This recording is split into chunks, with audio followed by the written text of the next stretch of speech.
అజయ్ గారు ఉన్నారు. అజయ్ గారు గుడ్ ఈవినింగ్ అండి. గుడ్ ఈవినింగ్ బ్రహ్మనాయుడు గారు, మీకు ప్యానెల్ ఉన్న ప్యానలిస్ట్ అందరికీ కూడా మంచి పాయింట్ దొరికింది వైఎస్ఆర్సీపీ వాళ్ళకి. ఇక కూటమిని విచ్ఛిన్నం చేయడానికి ఇప్పటివరకు ఎన్ని ప్రయత్నాలు చేసినా కూడా వర్కౌట్ అవ్వలేదు. ఎందుకంటే ఫెవిక్విక్ లాంటి టీడీపీ జనసేన బంధాన్ని వారు విడదీయలేకపోయారు. అయితే ఇప్పుడు విడదీయటాన్ని కాకుండా వాళ్ళు రెచ్చగొట్టేటువంటి ధోరణ. రమణాయుడు గారు చెప్పండి. మేము కూటమి విడిపోవాలని అయితే కోరుకోవడం లేదు. కూటమి కలిసే ఉండాలి, కూటమి మీదే గెలవాలి అనేది జగన్మోహన్ రెడ్డి గారి లక్ష్యం.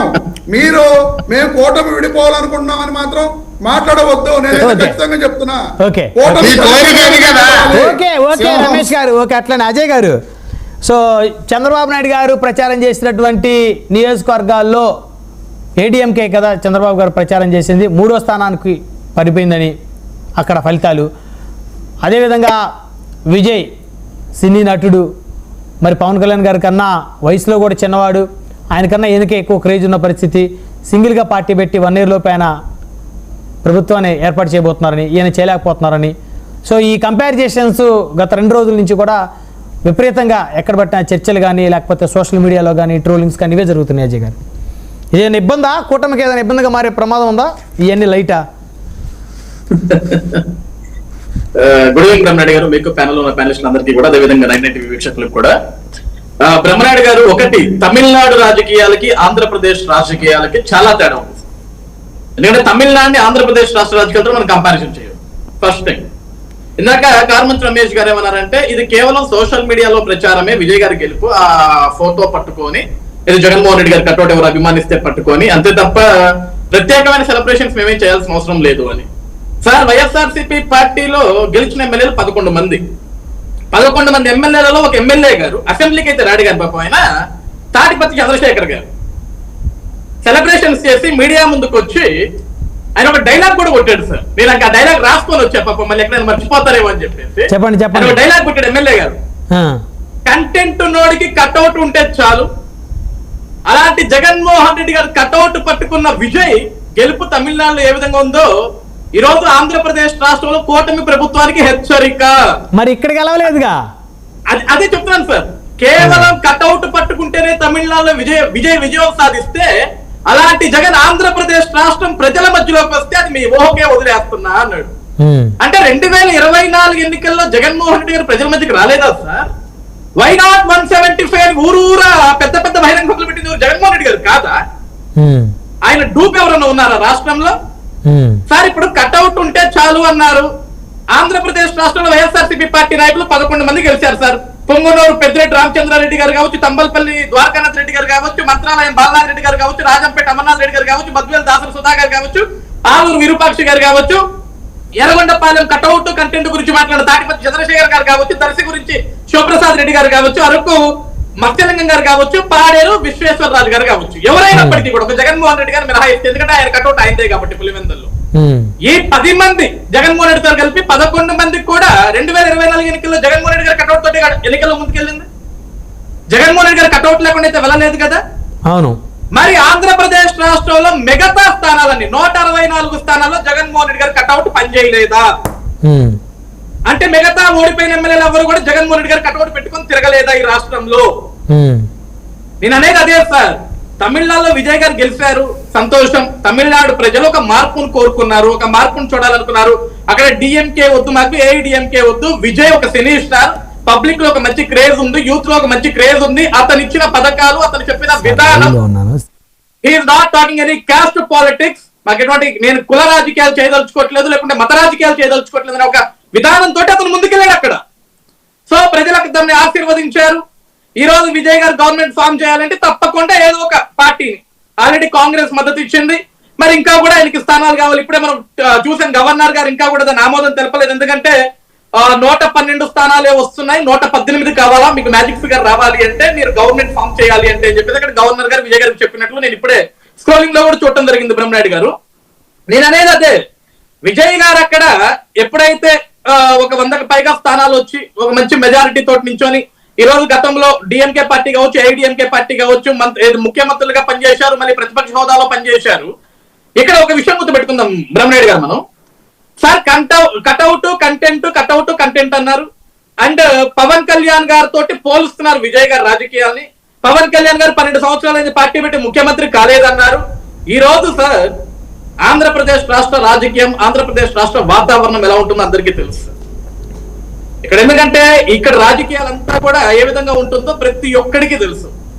ఈ రోజు పవన్ కళ్యాణ్ గారు పెట్టంగానే ముఖ్యమంత్రి అవ్వాలా, పవన్ కళ్యాణ్ గారు ఈ రోజు కూడా బహిరంగంగానే చెప్తున్నారు కదా సార్, నాకు ఆంధ్రప్రదేశ్ రాష్ట్రం ముఖ్యం, రాష్ట్ర అభివృద్ధి ముఖ్యం, ప్రజా సంక్షేమం ముఖ్యం, ప్రజా శ్రేయస్సు ముఖ్యం, ముఖ్యమంత్రి పేటం కాదు అని. రమేష్ గారు స్టార్టింగ్ లో ఒక వార్డ్ క్రియేట్ చేశారు. ఏంటది? కాపులు ఫీల్ అవుతున్నారు విజయ్ గారి గెలుపును చూసి, రాష్ట్రంలో మా కాపు నాయకుడు సీఎం అవ్వట్లేదు అని. ఓకే సార్, వీళ్ళు జగన్మోహన్ రెడ్డి గారు మొన్న 2024లో ఓడిపోయిన దగ్గర నుంచి నేటి వరకు, జగన్మోహన్ రెడ్డి గారు ఆంధ్రప్రదేశ్ రాష్ట్రంలో 11 స్థానాలకు పడిపోయిన దగ్గర నుంచి నేటి వరకు కూడా వైఎస్ఆర్సీపీ పార్టీ నాయకులంతా కూడా 2029లో జగన్ గెలవాలని చూడట్లేదు. వీళ్ళు పవన్ సీఎం అవ్వడా, పవన్ సీఎం అవ్వడా, పవన్ సీఎం అవ్వడా, కాపుల కోసం పవన్ సీఎం అవ్వడా అంటున్నారు. మరి పవన్ సీఎం అవుతాడు, జగన్ ఏమవుతాడు? ఈ రోజు వైఎస్ఆర్సీపీ పార్టీ నాయకులందరూ మీరు ఆలోచన చేయండి. పవన్ కళ్యాణ్ అవుతాడు, ఈయన సీఎం అయితే ఆయన ప్రధాన ప్రతిపక్ష నేత అవుతాడు. ఎట్లా అవుతాడు? అది కాని పని కదా. ఈ రోజు ఆయన ప్రధాన ప్రతిపక్ష నేత సార్. ఈ రోజు తమిళనాడులో డిఎంకేకి 74 స్థానాలు వచ్చినాయి. ప్రధాన ప్రతిపక్ష స్థానం ఉందా లేదా? ఉంది కదా. ఈవెన్ ఏఐడిఎంకే కూడా 52 స్థానాలు 53 స్థానాలు వచ్చినాయి. వాళ్ళకి కూడా ఉంది కదా. ఇదే ఆంధ్రప్రదేశ్ రాష్ట్రంలో మరి కటౌట్ ఉన్న వ్యక్తి 151 స్థానాలు గెలిచిన వ్యక్తి, వై నాట్ 175 అని విర్రవీగిన వ్యక్తికి ప్రతిపక్ష స్థానం మీద రాష్ట్రంలో కనీసం ఆ ఫిగర్ దాకా రాలేదు కదా. ఆ నెంబరింగ్ టచ్ చేయలేకపోయాడు కదా. 11 వచ్చినాయి కదా. వచ్చిన 11 మందిని కూడా అసెంబ్లీకి తీసుకురాలేకపోతున్నాడు కదా. అతను రాడు, మిగతా 10 మందిని కూడా తీసుకురాలేకపోతున్నాడు కదా. ఇంకెందుకు సార్ కంపారిజన్? ఈ రోజు కేవలం సోషల్ మీడియాకి పరిమితం కాలేదు సార్ వీళ్ళు సెలబ్రేషన్స్. ఎక్స్ మినిస్టర్ నారాయణ స్వామి గారు కేక్ కట్ చేశారు. చెవిరెడ్డి భాస్కర్ రెడ్డి గారు అబ్బాయి చెవిరెడ్డి మోహిత్ రెడ్డి కేక్ కట్ చేసి కూటమి ప్రభుత్వానికి హెచ్చరిక జారీ చేస్తున్నాం, ఇంకా రాష్ట్రంలో మా గెలుపు ఖాయం అంటే వైఎస్ఆర్సీపీ పార్టీని టీవీకే పార్టీకి విలీనం చేసి ఆంధ్రప్రదేశ్ రాష్ట్రంలో టీవీకే పార్టీ తోటి వైఎస్ఆర్సీపీ పార్టీ కలిసి ముందుకు వస్తుందా?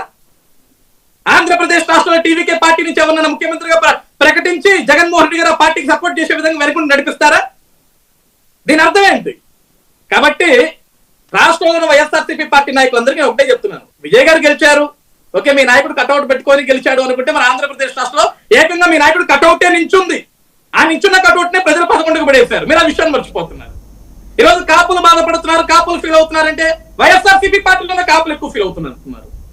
వైఎస్ఆర్సీపీ పార్టీలో ఉన్న కాపులకు అంత బాధ కలిగి ఉంటే, పవన్ కళ్యాణ్ గారిని సీఎం చేయాలని అంత ఆనందంగా ఉంటే, అంత కోరిక మీకుంటే, వైఎస్ఆర్సీపీ పార్టీలో ఉన్న కాపులు మొత్తం జగన్మోహన్ రెడ్డి గారికి బాయ్ బాయ్ చెప్పేసి పవన్ కళ్యాణ్ గారి దగ్గరకు వచ్చి ఆయన పార్టీలో జాయిన్ అయ్యి మీ సలహాలు సూచనలు చెప్పండి. అప్పుడు ఆలోచిస్తారేమో పవన్ కళ్యాణ్ గారు. ఈ రోజు మీ పార్టీ ఎందుకు ఓడిపోయింది, మీ నాయకుడు ఎందుకు అసెంబ్లీకి రావట్లేదు, మీ 11 మంది ఎందుకు రావట్లేదు, రాష్ట్రంలో ఏమైనా సమస్యలు ఉంటే ఎందుకు మీ నాయకుడు కనీసం ప్రశ్నించట్లేదు అనే విషయాల మీద మీరు అవగాహనకు రావాలో, ప్రశ్నించాలి తప్ప అక్కడ విజయ్ గెలిచాడు, ఇక్కడ పవన్ సీఎం ఎందుకు అవ్వలేదు, అక్కడ విజయ్ కటౌట్ తోటి గెలిచాడు, ఇక్కడ జగన్మోహన్ రెడ్డి కూడా రేపు పొద్దున గెలుస్తాడంటే మన జగన్మోహన్ రెడ్డి ఎందుకు ఓడిపోయాడు అది విశ్లేషించుకోండి. చివరిగా ఒక మాట బ్రహ్మనాయుడు గారు, నిన్న ఏది ఈ కూటమి ప్రభుత్వం ఆంధ్రప్రదేశ్ రాష్ట్రంలో గెలిచిన దగ్గర నుంచి నేటి వరకు ఈ సెకండ్ వరకు కూడా వైఎస్ఆర్సీపీ పార్టీ మాట్లాడే మాట ఏంటంటే ఆంధ్రప్రదేశ్ రాష్ట్రంలో ఈవీఎంల తోటి కూటమి ప్రభుత్వం ఫామ్ చేసింది అన్నారు. మరి తమిళనాడులో ఈవీఎంలు కదా ప్రజలు ఓట్లేసింది. అక్కడ ఏడీఎంకే గెలిస్తే ఆ మాట అనేవారు. మరి బెంగాల్లో సార్ ఇప్పుడు బెంగాల్లో గెలిచింది ఎవరు? బీజేపీ కాదా? అక్కడ కూడా ఈవీఎం అంటానికి ఇప్పుడంతా